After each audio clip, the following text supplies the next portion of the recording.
All right, now let's bring in Representative Marionette Miller-Meeks of Iowa and White House reporter for Politico, Megan Messerly. Ladies, welcome to you both. Thank you for being here on this Veterans Day. Representative Miller-Meeks, I want to start with you. Your reaction to the shutdown looking like it's finally coming to an end and with a vote now expected in the House as soon as tomorrow. Well, I would say that our military air traffic controllers, our correctional officers in federal prisons and Customs and Border Protection, those who have to work but who are not getting paid, and their families who are going through this ordeal with them, that we're very pleased that this is coming to an end. I can tell you as a military veteran, and one who is now in their 5th year of Congress, having served in the minority and voting for continuing resolutions and voting to fund the government despite pushback, that it's the right thing to do. It is the moral thing to do. You just don't hold people up. And I have a bill, no budget, no pay, that I'm co-sponsoring, that we want to make sure that that bill gets through, that if Congress cannot do their job and they cannot see that their most important function is to fund the government and not hold the American people hostage over political gains, regardless of what party, that it is the thing to do. And that's one of the things that we learn in the military, is that there is something greater than yourself. Absolutely, and that's so important to keep in mind. We thank you for your service. The Senate deal, though, does not include Democrats' original demand to extend Obamacare subsidies. Instead, senators will rely on a promise that a vote will be set at a later date. But now Speaker Mike Johnson says there are no guarantees. Listen. So you're not committing to bringing up a bill that deals with the Obamacare subsidies before they expire? I'm not committing to it or not committing to it. What I'm saying is that we do a deliberative process. That's the way this always works. All right, Megan, I want to get your reaction to that. Yeah, I mean, I think it's been really interesting to see that split between the House and the Senate there. I mean, ultimately what this comes down to is Congress is going to have to work together.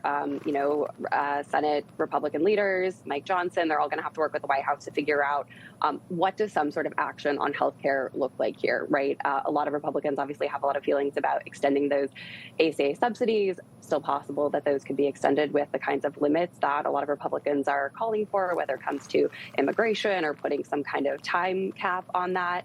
At the same time, we've seen White House officials and folks in Congress float other ideas, such as using some of that money that would otherwise be used to fund those subsidies, instead sending them to Americans in the form of health savings accounts or flexible spending accounts, so Americans could directly use that money to pay for their health insurance. So a lot of plans still here on the table, and so I think that's what you hear Speaker Johnson, saying in that clip is we want to see what the deal looks like first before he agrees to hold a vote. Of course, that will be an unsatisfying answer for Democrats who have worked to secure the promise of a vote sometime in December on some sort of proposal to extend those ACA subsidies.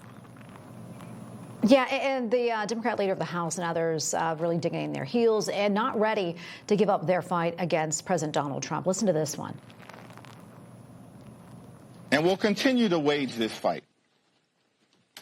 No matter what comes over to us from the United States Senate, we're not going to support a partisan Republican spending bill that continues to gut the health care of the American people.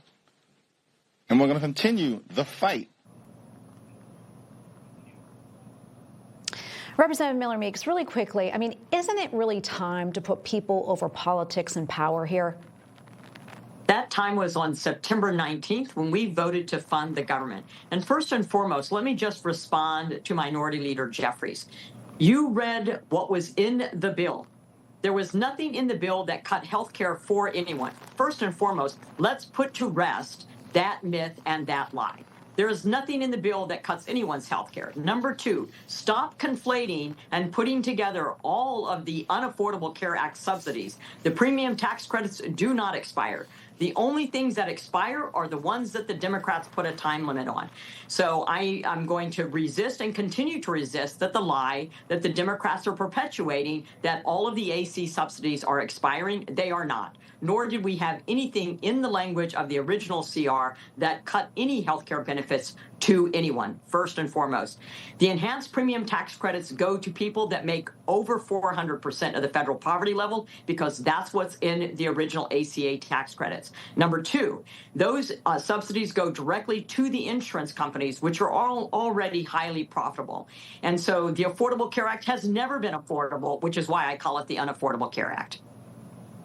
And there you go. Representative Miller-Meeks, great to be with you, and great to be with you, Megan Messerly. Appreciate you both. Thank you so much.